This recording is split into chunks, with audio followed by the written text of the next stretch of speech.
Shalom, all praises be to Yahweh Bashem Yahushai Bashem Rakakwadash. Double honors unto the apostles and the elders at Great Millstone who rule well, and salutations unto the Arkim who continue to push the word in truth and in sincerity. And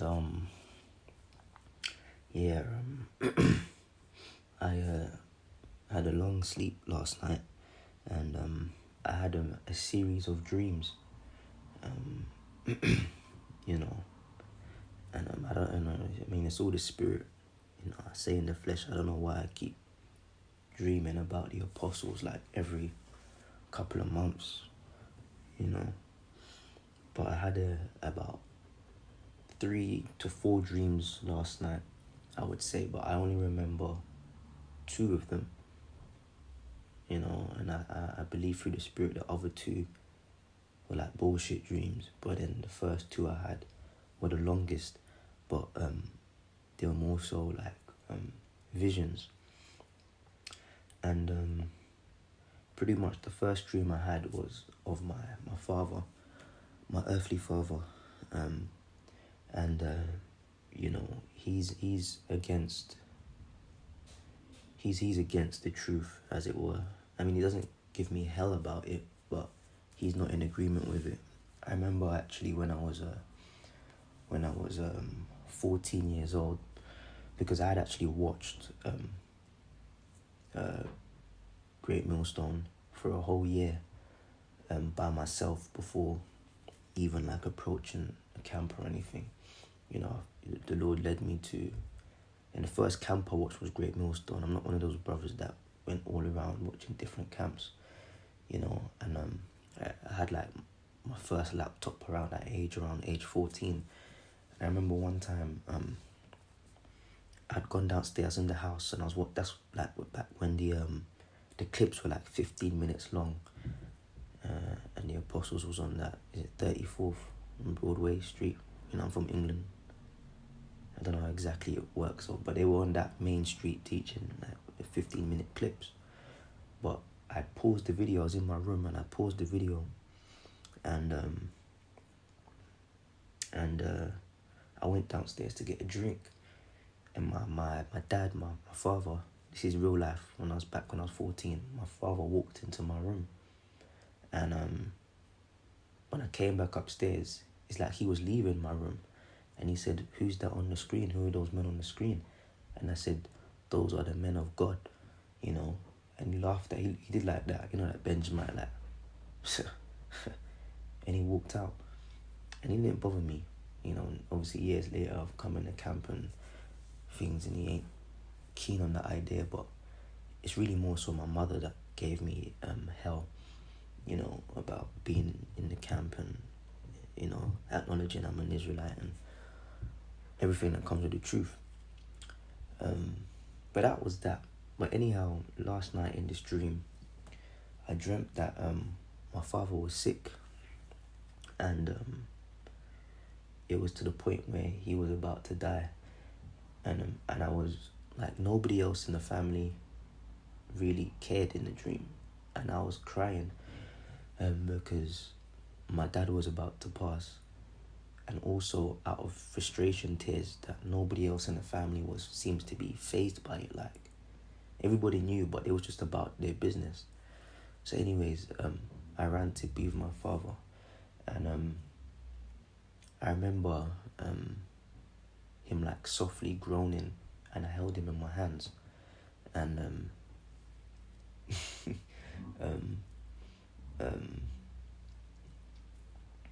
it's like he passed. And then when he passed, I felt like his body because he was in my arms, I felt his body get lighter all of a sudden. And then I actually looked up and I saw like a white light go straight up, as if it were ascending up toward the sky. And I said, yeah, that's his spirit. And I started crying even louder, like, he's gone. And I mean, we know where spirits go and everything, but in the dream, it was like still very painful to see my dad die in my arms. And when he died, that's when all the other family members came into the room, and I started cussing them out, like, you people didn't care. You didn't care about him. Now he's dead, you want to walk into the room. When he was sick, you didn't want to, And then I remember in the dream, like I was around my family, but I was crying for days and days and days and days, man. You know, and the dream was so real that in real life, whilst having that dream, because that was the first dream I had. The second dream I had was about the apostles, but that first dream about my father was so real that when I woke up out of that dream, I was actually crying in real life. You know, and that was pretty much that. And then when I woke up out of the dream, it's like I actually said Barak Fayalba Shim Shai, you know, the water is just a dream, it's just a dream. Now, you know, I mean, I was out of it and I was dreaming, but in reality, if my parents do go before, you know, shit really hits the fan, yeah, it would be painful, but it'd also be a blessing, you know, because for what's to come, it's worse. You know, but actually when I sat up in the bed, I was like, hey, Barak, how about Shimon Shah, the Wadi, how about Shimon Shah, the Wadi, it's just a dream. My dad's not actually dead right now. You know, like I said, my dad's not in the truth. He's not fully up for me being in the truth. But, man, that's my father, man. And, you know, even though he and my mother has said some stuff that's just outright against Yahushua in the form of me being their son, you know, I still love my parents, man.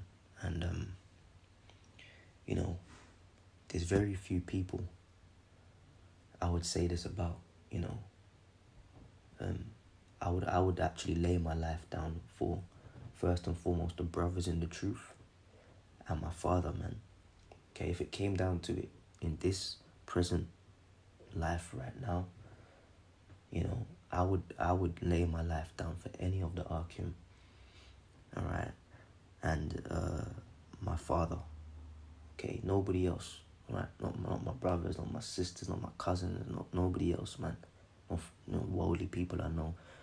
There's two sets of people I lay my life down for, man. That's my the brothers in the truth. Okay? And my father. Alright? So that was that dream. I'm gonna get a precept to back that up. This is Exodus 20:12, and it says, "Honor thy father and thy mother, that thy days may be long upon a land which the Lord thy power giveth thee." Okay, you know, a lot of the reasons niggas get blown away is because they're grammy-ass niggas and gang culture and shit, but they were very disrespectful and unappreciative of their parents growing up. Alright. You know, that's why the scriptures speak about children shall bring forth children, you know.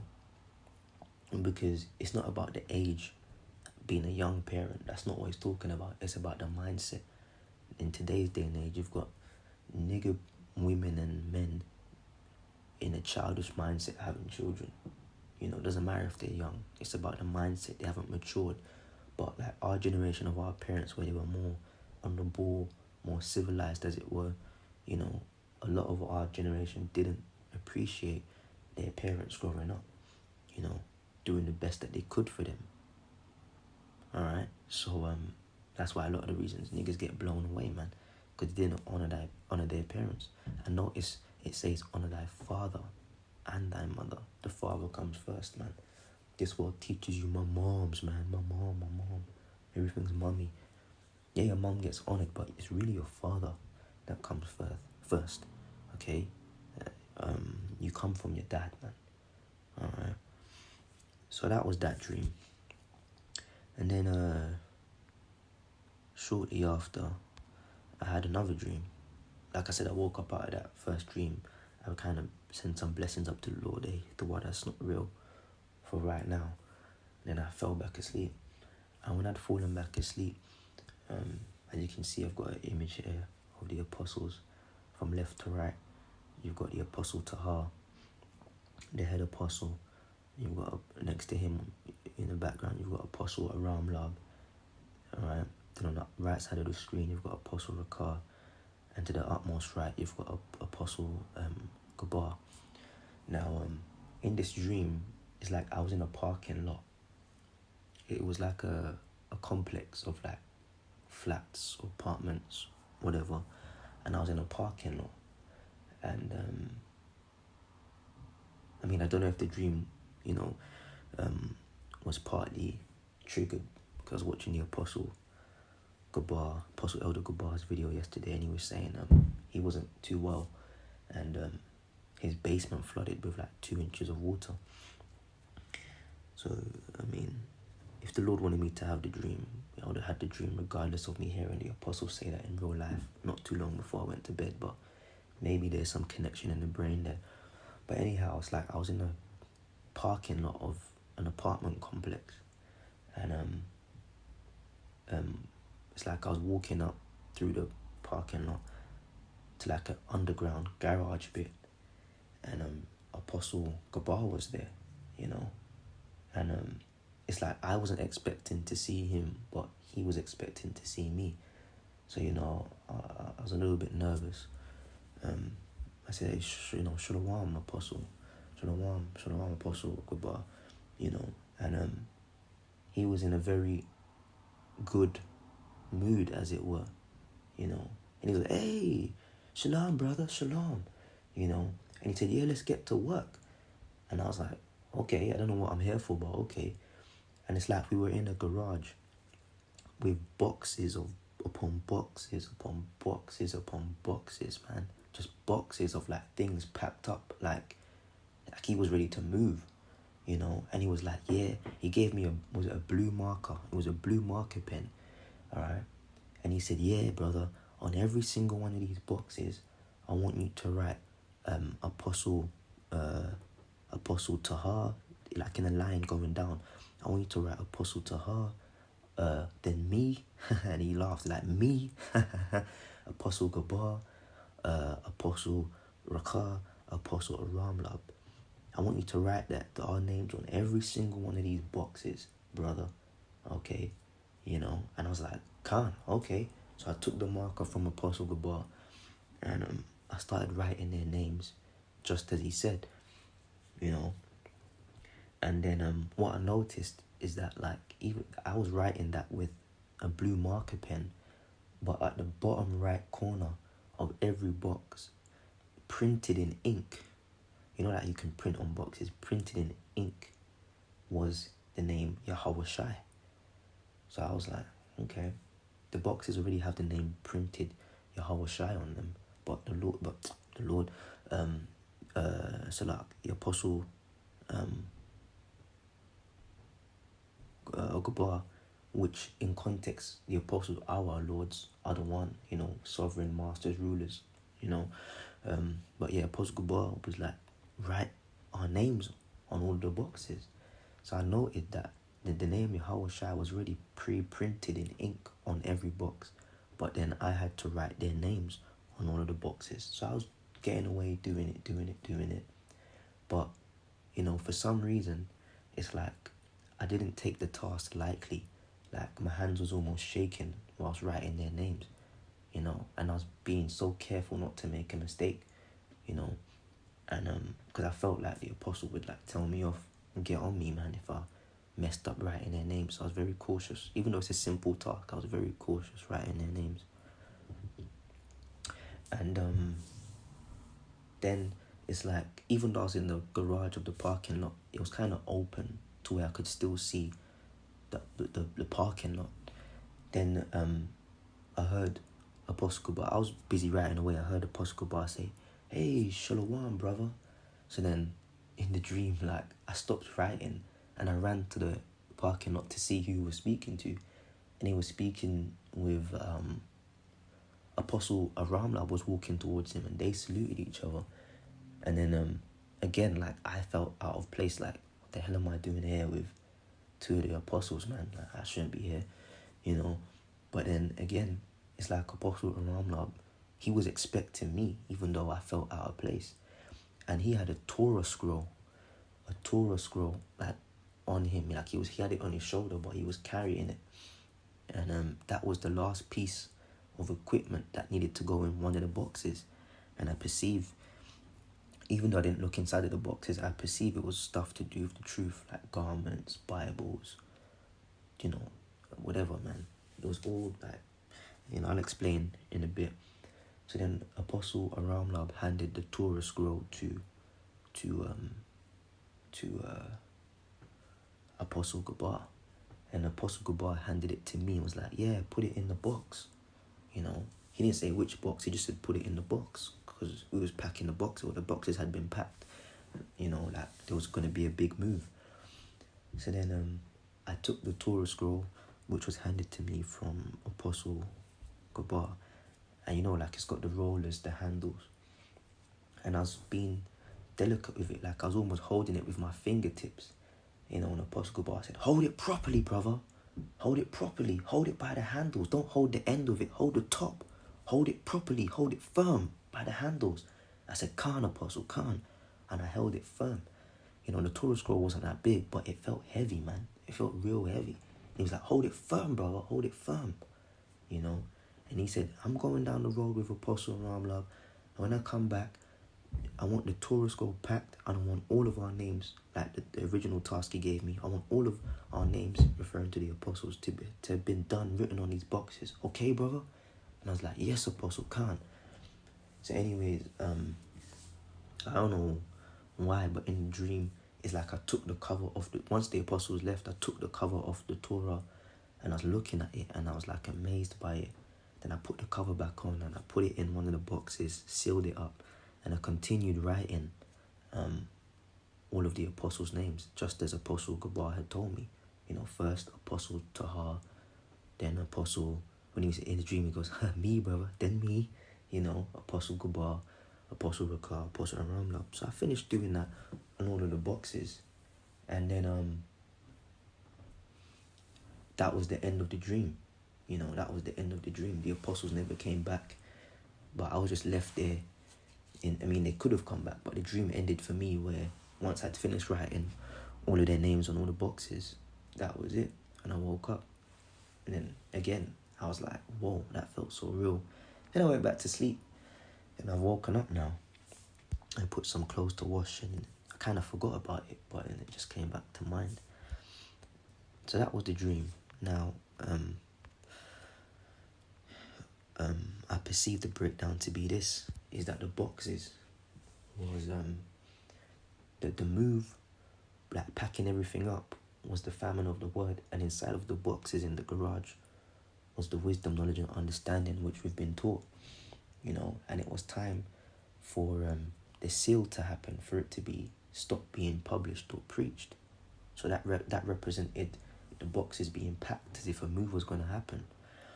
And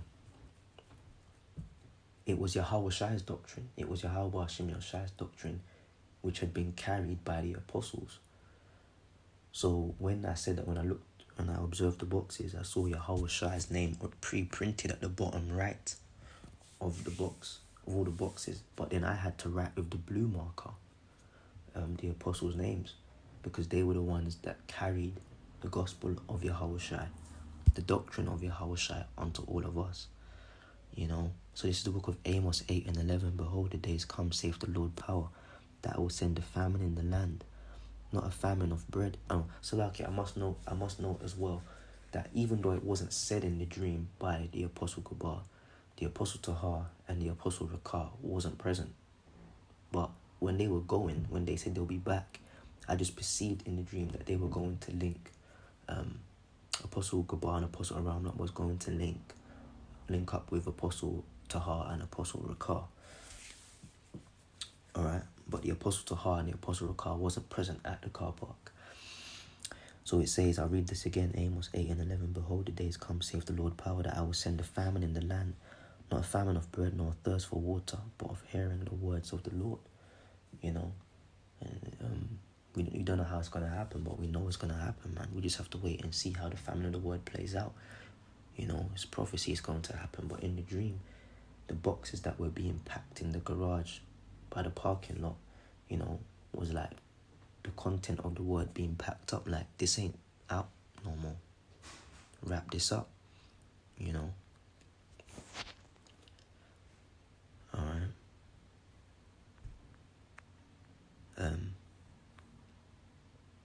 This is 1 Thessalonians 5. I'm going to read from verse 19. Quench not the spirit, despise not prophesying, prove all things, hold fast to that which is good. Okay, hold fast. Like I said, when Apostle Aroundlove came with the Torah scroll, he gave it to Apostle Gabar, and Apostle Gabar gave it to me to pack away in one of the boxes.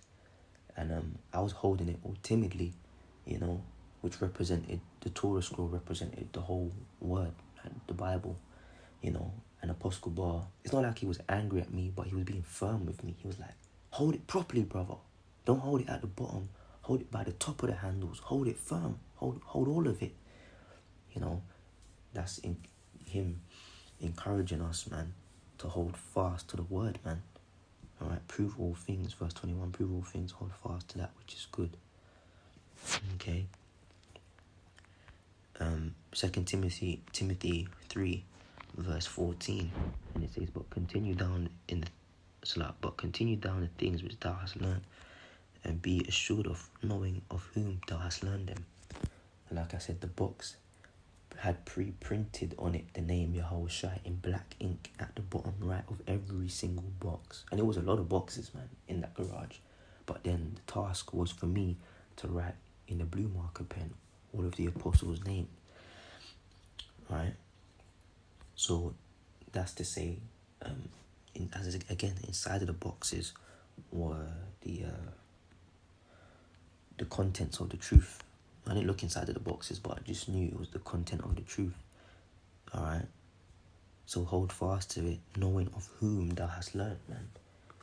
You know, you could say whatever you want to say negatively, man. To hell with you, man. You know, at the end of the day, man, this is Yahweh Shem Yoshia's doctrine carried by the apostles of Great Millstone. Alright? And if you're learning anything else, you may have 95%, 99%, but it ain't 100%, man. Okay? Knowing of whom thou hast learned, and being assured of, or Salakia, and has assured of knowing whom thou hast learned them. Alright? That's why the apostles' names had to be written on every single box. But Yahweh's name was pre-printed in black ink at the bottom right of every single box, man. You know? So that was pretty much that dream, man. It was, you know, very vivid.